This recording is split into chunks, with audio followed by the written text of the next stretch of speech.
Hi guys, welcome to another one. We are here with Andrea. He is the inventor of the folding wheel. He is the founder of Revolve Mobility, and he used to be lead designer in Lilium. Okay, so Andrea, tell us a little bit about yourself. Yeah.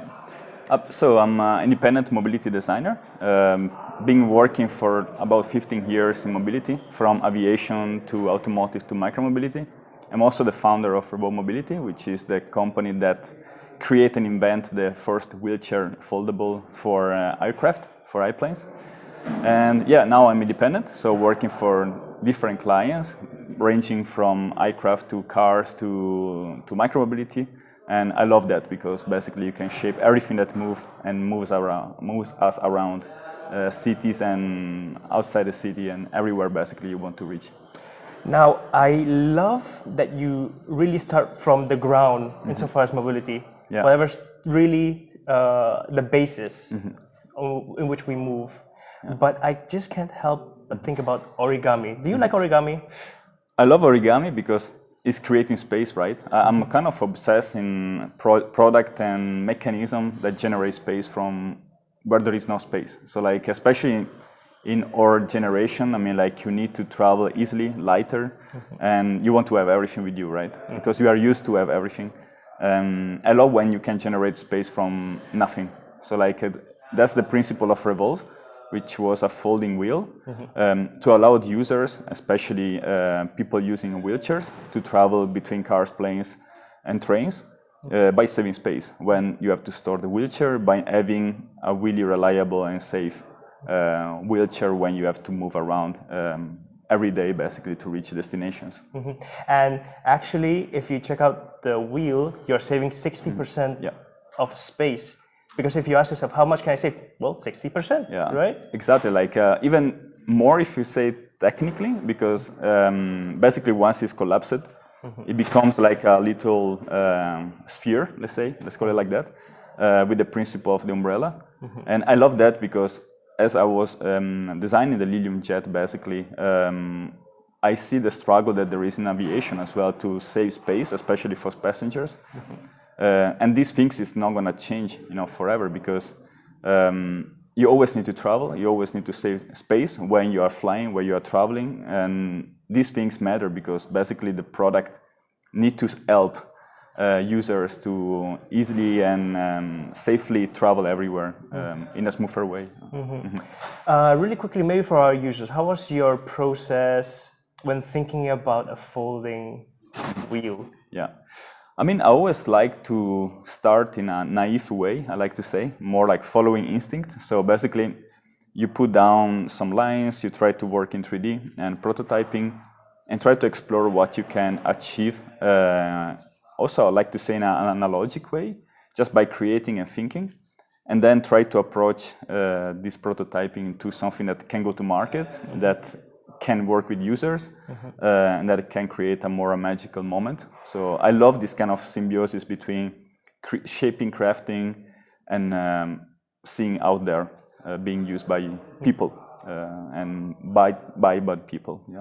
How do you think about it? Do you first think about the concept or solution, or are you thinking already about the use case? Like, who can use this already before creating the actual invention?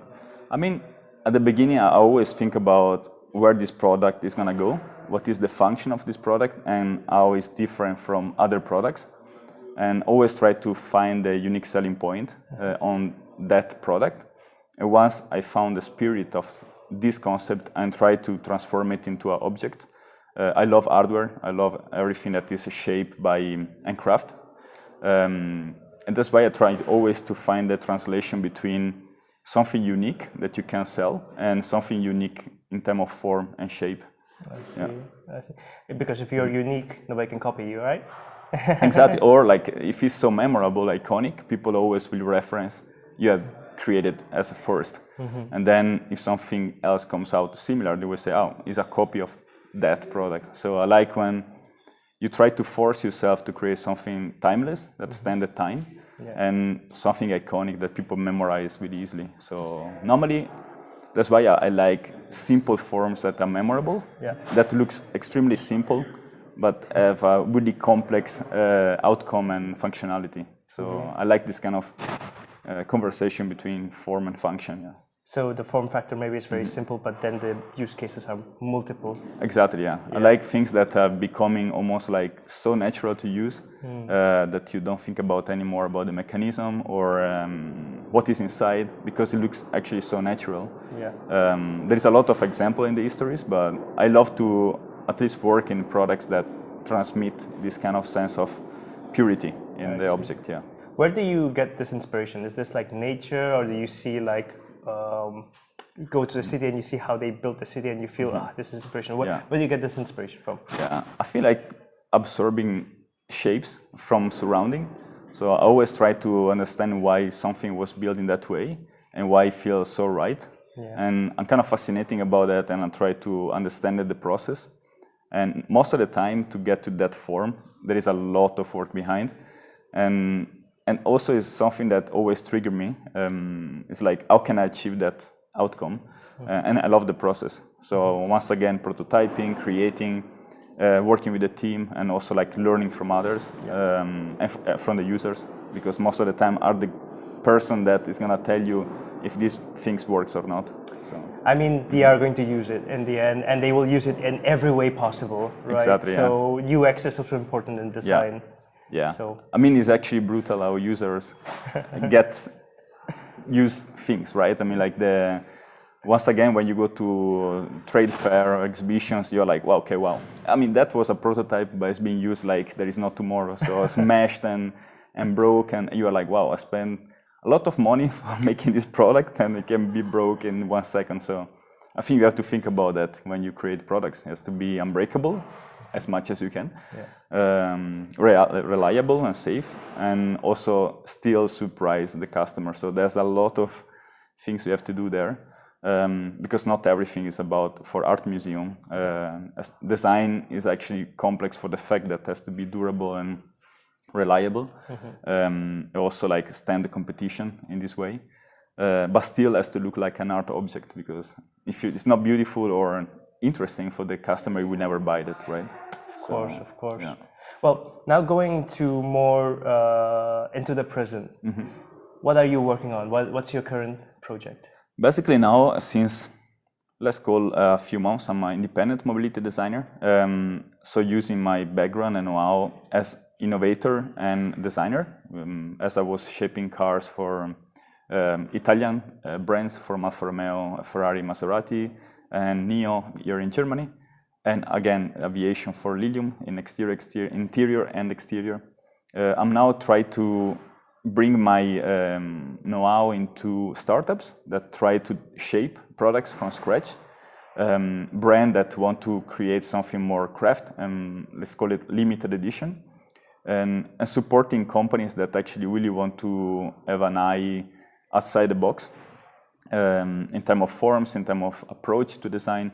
And I love that, because I can get involved into different fields and all related to mobility. So from the wheel to aircraft and cars. So I really love this kind of possibility that I have right now to shape the future of mobility and give my point of view without being too much influenced, by large studios. More like, okay, if the company want a personal approach to design, I can offer that, and from sketch, basically the first drawing to the launch of the product to trade fairs or exhibition and to the market. Yeah. So you really have a design eye in every single aspect, or different aspects, different industries, different places. There is design in everything. In the end. I mean, exactly, like something that I learned also mainly from mistakes, and it's been that through my career I had been able to styling cars, to design the principle of the car or the architecture, the same for aircraft and the same for micromobility with wheelchairs and wheels. And that helped me a lot to understand also what is missing sometimes in design studios when you work inside the big OEMs, meaning like how is the business model of the company, how can design help this business model, because of course you have a lot of levels that you have to report to. And when you are independent, you can just be straightforward and say, okay, that's my point of view. And when you can work actually with the CEO directly, is really interesting because actually you can have a nice conversation about how we picture the product, and you can try to translate this dialogue into a form. And I love that. It's like something that is really inspiring for me, but also like can be stimulating for the company that ask my opinion. Yeah. And also you're able to really give your vision, as you said. You talk to the CEO eye to eye, as person to person, not really like, I want this, please do it this way, or do it this way. Yeah. Right. I mean, at the end, I think always design is authentic when you see still the principle of why you design that product. And that comes only when you are really in a straight dialogue with the creator that is going to bring forward the company, in this case the CEO or the board. And without that, I think it's always tough. You know, you see the layers, and you see that design get tired in the process. So I love when actually you see the authenticity of the product, and I believe the most iconic product nowadays are actually being shaped in that way, because you see the core of the concept and the core of the thinking of the product developer. So I think it's important to maintain that. Yeah. And showing a little bit more insights in 1 month is going to be Hack and Talk, and Andrea's going to be speaking there. He's going to giving all his experiences to us. One thing before that, what is the Munich ecosystem for you insofar as entrepreneurship? What does this mean for you? I mean, I'm based in Munich, that's why, and I love the city of Munich for different reasons. It's pushed by mobility. I mean, of course, by BMW, by many other companies that are based here. And what I found here is that people are really motivated to shape the future of mobility in different ways. And also myself, I was actually involved in Explore when I, back in 2019, started Revolve Wheel. And I think it was a great occasion to interact with other startups, not only from mobility, but also from legal to different disciplines. And I found a lot of positive energy from the mentors and the tutors to connect myself to other potential collaborators or co-founders. And that, you know, you don't find easily anywhere else, because the know-how that you get for mobility, the know-how that you get for hardware, here in Munich is super strong. Also here in Urban Collab, you can breathe that energy. And I still love that you can really driven company also by hardware, mixing, of course, with AI and digitalism. But still there is a lot of research and let's say, energy to put in innovation for shaping new products that are crossing sustainability, innovation, mobility, and many other disciplines. So I really think that if I'm a startup in mobility, I will definitely move to Munich and do that and try to get a office here in Urban Collab. Yeah, true. You, of course, you are a founder, and you have gone through the whole process. We have early stage teams right now in Explore. What would you say to them? What would you recommend, or what would you say to yourself, I don't know, like 5-10 years ago? Yeah, it's a good question. I mean, like, if I go back in time, I will definitely build a team with other co-founders. I was alone at that time, and then other partners joined the startup. But if I have to be honest, I will definitely look for co-founders that can support me in different typology of disciplines, which I can't fulfill alone, because it's impossible.